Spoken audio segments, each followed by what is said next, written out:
Встречайте утро нового дня вместе с нами. В ближайшие 2 часа я и мои коллеги будем знакомить вас с полезной утренней информацией. 6 октября на календаре, день недели, вторник. В этот день отмечается День страховщика. Также Всемирный день охраны мест обитания сегодня. А кулинары отмечают сегодня День любителей чеснока. Ровно 131 год назад в этот день в Париже открылось ночное кабаре «Мулин Руж». 6 октября 1927 года состоялась премьера первого звукового фильма. Назывался он «Певец джаза». А ровно 10 лет назад мир впервые познакомился с фото и видеоприложением Instagram, который сейчас считается наиболее популярной социальной сетью. Согласитесь, что бы мы сегодня без него делали. Приложение сегодня доступно на 25 языках мира. Такими датами отмечен день 6 октября. Что нам скажут синоптики, узнаем прямо сейчас. По данным Якутского управления по гидрометеорологии и мониторингу окружающей среды, сегодня в центральных Улусах в 6 часов утра температура воздуха составила -1, +2 градуса. Днем ожидается +5, +6. В Заречье -2, +1 утром, днем +2, +5 градусов. В южных Улусах -1, -4 утром, днем до +6. В Вилюйских Улусах +3, +5 утром, днем +9, +10 градусов. В Нижнеленских Улусах +1, +3 утром, днем +3, +5 градусов. В Западных Улусах +3, +4 утром, днем +8, +11. В Колымендигирских Улусах -1, -6 утром, днем +1, +4 градуса. В Янских Улусах -5, +1 утром, днем +2, +4 градуса. В северо-западных Улусах -1, +1 утром, днем от 0 до +2. В 6 часов утра температура воздуха в городе Якутске составила 1 градус. Атмосферное давление 753 миллиметра ртутного столба. Ветер юго-западный 3,8 метров в секунду. Днем в городе Якутске ожидается +5, +7 градусов. В американском лесу нашли огромную паутину. По словам местных жителей, в такую может попасться даже человек. Сотрудник Департамента охраны окружающей среды американского штата Миссури сфотографировал в лесу огромную паутину. Благодаря специалистам вскоре удалось узнать, что такие кружевные салфетки между деревьями плетут пауки-кругопряды. Но какой именно вид оставил эту гигантскую сеть, установить не удалось. В семействе кругопрядов насчитывают около 3000 видов пауков. Местные жители отмечают, что в такой крепкой паутине может запутаться даже человек, если не заметит ее в темноте. Ну а в WhatsApp появилась вечная тишина. Совсем скоро в мессенджере станет меньше уведомлений. WhatsApp позволяет ограничить уведомления из определенных чатов на тот или иной период. Но однажды, спустя 8 часов или через год, группа все равно становится активной. Наконец, мессенджер разрешит навсегда заглушить определенные чаты. Теперь эта удобная функция добралась до бета-версии самого популярного мессенджера. Опция навсегда заменит пункт на 1 год в текущих настройках отключения уведомления в чате. Эту настройку обнаружили в публичной бета-версии, а значит, до ее релиза осталось совсем недолго. Также стало известно, что WhatsApp тестирует новый пользовательский интерфейс управления хранилищем в приложении. Он начал появляться у некоторых пользователей после обновления. Как совершать покупки и при этом получать за это деньги? Благодаря системе лояльности «Свои» можно сохранить семейный бюджет. Более подробно в следующем сюжете. Система лояльности «Свои» от Алмаз-Эргенбанка. Что это такое и какая выгода от кэшбэка? Алмаз-Эргенбанк увеличит кэшбэк каждому 5000-ному участнику системы лояльности «Свои», которая объединяет уже более 25 тысяч жителей Якутии. Алмазэргенбанк решил дарить удвоенный кэшбэк на 3 месяца по всем операциям в точках продаж партнеров каждому 5000-ному новому участнику системы. Система лояльности «Свои» в Алмазэргенбанке начала работать с декабря 2019 года. Уже за этот период к нам подключились более 240 партнеров торгово-сервисных предприятий, которые работают локально на территории Республики Саха-Якутия.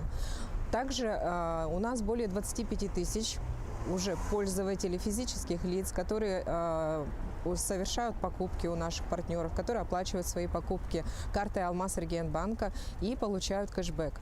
Участие в программе для партнеров юридических лиц и индивидуальных предпринимателей, оно абсолютно бесплатное. Так же, как и для физических лиц, держателей карты Алмазэргенбанка. С момента запуска системы «Свои» в декабре 2019 года сумма выплаченного кэшбэка составила свыше 1 миллиона 200 тысяч рублей. Партнерами являются уже более 200 предприятий и 300 торговых точек в столице и районах республики.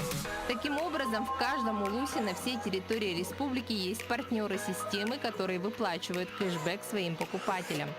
В городах, поселках и селах жители республики получают кэшбэк при оплате покупки картой Алмазэргенбанка от 1 до 20% живыми деньгами.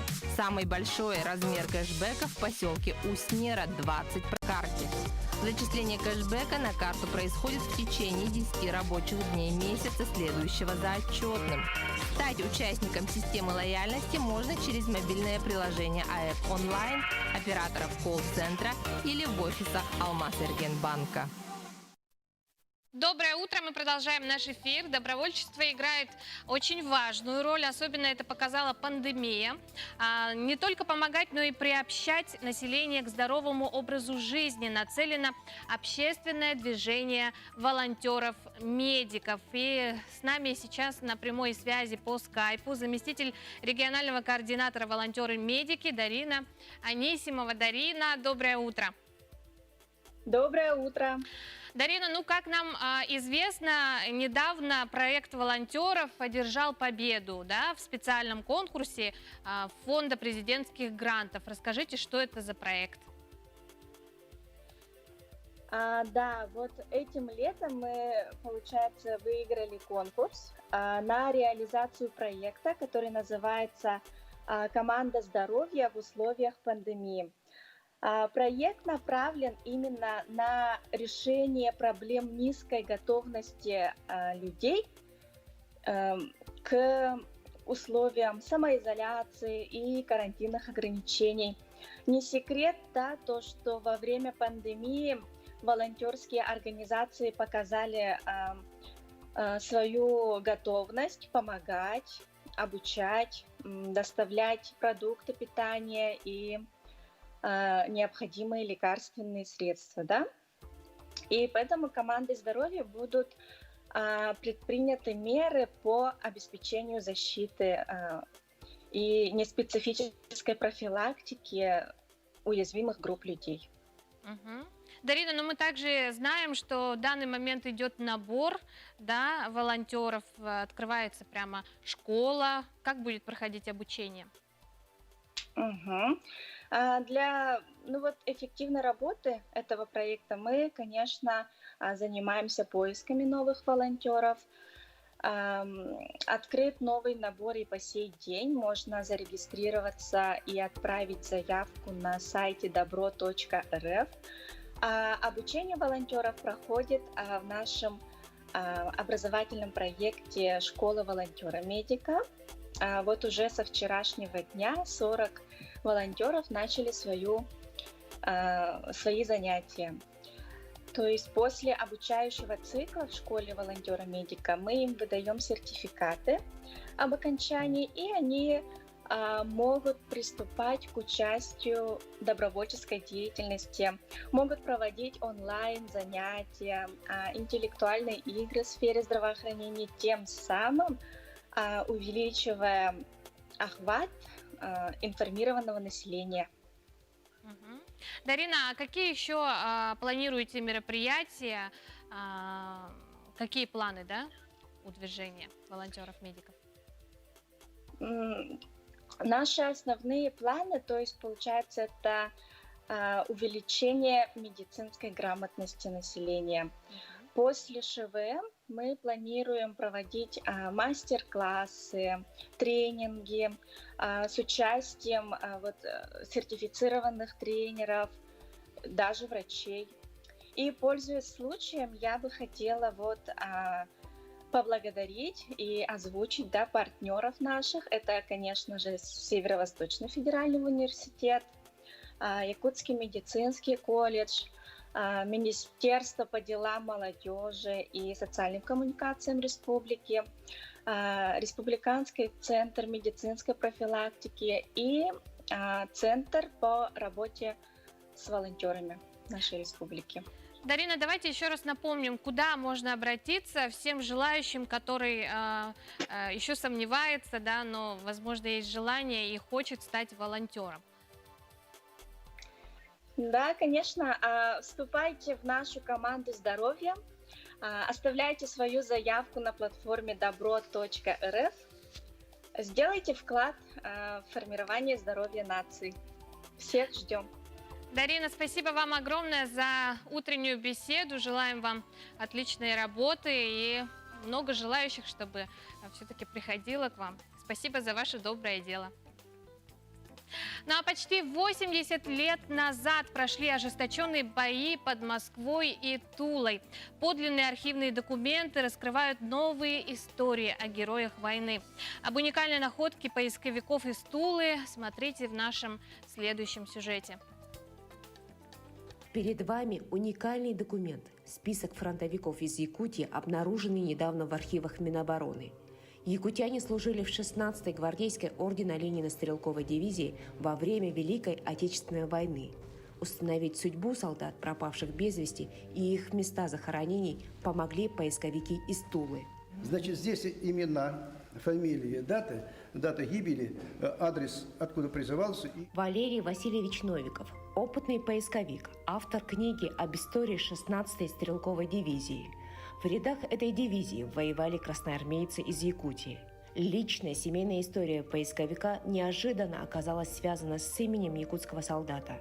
Его родной дядя, рядовой Василий Беляев, вместе со своим командиром Иннокентием Никифоровым 23 июля 1943 года были награждены орденом Красной Звезды. О подвиге Никифорова Иннокентия Прокопьевича. В боях с немецкими оккупантами в районе деревни Холмище Ульяновского района Орловской области он командовал взводом, который под его руководством истребил до 25 гитлеровцев и были захвачены трофеи. Он сам лично уничтожил 3 немецких солдат. Копии подлинных документов, списки, приказы, наградные листы тулики передали представителям якутского землячества в Москве. Особенным стало письмо, адресованное ветерану войны Павлу Николаевичу Платонову. Но есть у нас живая память. Живая память – это наш туляк Пронин Василий Гаврилович с 25-го года рождения. И ваш уважаемый якутянин 1925 года рождения. Они живые, понимаете? В Якутии он живет на улице Октябрьской. И ваш уважаемый ветеран, ныне живущий, он с 11 армии. И я хочу, чтобы вы передали в Якутию вот этот дар для него. В письме не указан точный адрес фронтовика из Якутии. Известно лишь одно – Павел Николаевич проживает на улице Октябрьская в городе Якутске. Чтобы письмо из Тулы дошло до адресата, якутское землячество просит откликнуться родственников ветерана. Туяра Константинова, Джур Березкин, Москва. Доброе утро, мы продолжаем наш эфир. 6 октября, вторник на календаре. В условиях севера авиация продолжает оставаться единственным круглогодичным видом транспорта, позволяющим осуществлять регулярную доставку пассажиров, почты и других грузов, причем в самые труднодоступные населенные пункты. Важнейшим слагаемым этой работы наравне с наличием соответствующего парка воздушных судов является качественное метеообеспечение полетов. Сегодня в нашей студии сотрудник Якутского управления гидрометеослужбы Виктория Тедикова, начальник отдела метеообеспечения авиации Якутии. Виктория Дмитриевна, доброе утро. Доброе утро. Расскажите нам, с чего начинается ваш день, как он начинается? Ну, мой день начинается с того, что я собираю информацию со всех наших авиационных подразделений о готовности к работе, о работе приборов, о работе средств связи. И потом уже составляется план работы на сегодняшний день. Вот, авиаподразделений у нас на территории Якутии 36. На каждом аэродроме и на некоторых авиаплощадках у нас есть авиационные станции метеорологические, у нас есть авиационно-метеорологический центр, который располагается в аэропорту Якутск. Это самое крупное наше подразделение.